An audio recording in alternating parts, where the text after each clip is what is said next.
What defines cozy? I'm doing it. I'm asking that question. What defines cozy in a fantasy world, and how is it different from traditional fantasy world building? I'm going to say a speculative world because I've recently read Cozy Eldritch and cozy science fiction as well. So, what are your thoughts on defining cozy? Sarah Beth, what are your thoughts on this one? I think it's a vibe. It's how it makes a reader feel. I think it should make a reader feel like they're being hugged, like they're sitting on a couch and they're wrapped in a warm blanket and the snow's falling down outside. They got a cat on their lap, preferably a winged cat, and a mug of hot chocolate, tea, or coffee, your choice, next to you, and a book in your hand. And everything should be crafted around creating that spell, that feeling in the reader. But how you do it is really up to the individual writer and creator, because there's a million different ways you can approach it, so long as it achieves that vibe. I absolutely agree. Yilin, do you have anything to add to this? From obviously you're a poet, you are in many ways more than most of us a wordsmith of many languages. Do you think there's anything in the language that brings a sense of cozy? I think so. I'm kind of coming at this from like as a poet and translator, and also as an editor for Tales and Feathers, which publishes cozy fantasy. I was an editor-in-chief for 2 years, and we publish a very wide range of cozy fantasy stories, ranging from very like epic to like surreal to like more like mundane slice of life. And I really feel like it is like the vibe, just like it's been said, like something about the mood, the atmosphere. It's more kind of slice of life every day. Then it's less kind of focused on tension or like epic battles or very dramatic moments. So I think we really see that kind of reflected in the world building, as well as the language, where the writing is maybe more poetic or more lyrical or calming, and it creates like a certain kind of atmosphere through like the word choice and through like the tone. Yeah, absolutely.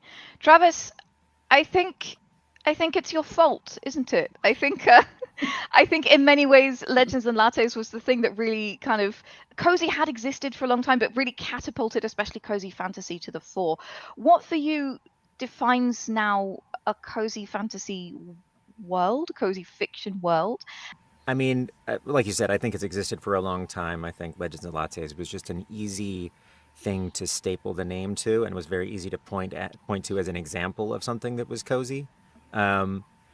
For me, I do agree that it's definitely vibes. I think a lot of it gets down to kind of the perspective that's being espoused. I think that it is. I think there's probably not any limitations on what you can do, but there are probably easier ways to achieve it. It leads to certain approaches, right?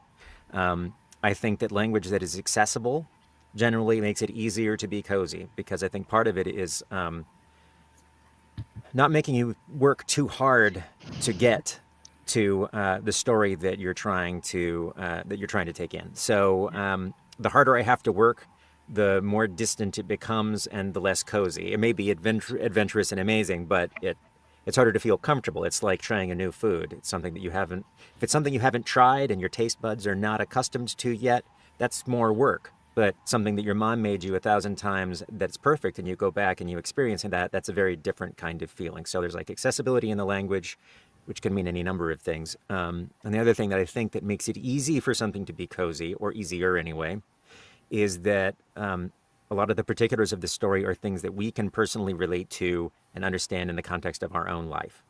Ultimately, I think the perspective has to have a certain amount of affirmation to it, that ultimately you should feel better after you have read it than before.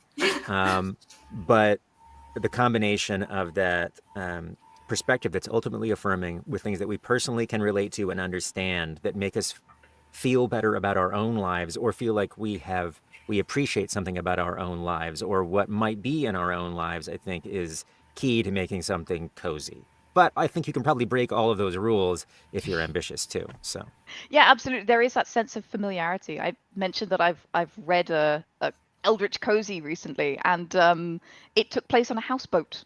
That was just kind of floating through space in the infinite void. That sort of very terrifying on the one hand, but that kind of house setting that had that familiarity. It was called Apple Pies and Eldritch Skies. Very, very lovely novella. And it was kind of kind of brought these two elements together because of that familiarity. Now, Caitlin, you've spoken on domesticity and the idea of, that as a sort of frame that really is part of that definition of cozy. Could you unpack that a little bit for us? Yeah, I mean, I think bouncing off of what Travis was saying, it is very much focused on things that feel relatable and things that feel personal. The stakes are usually much tighter.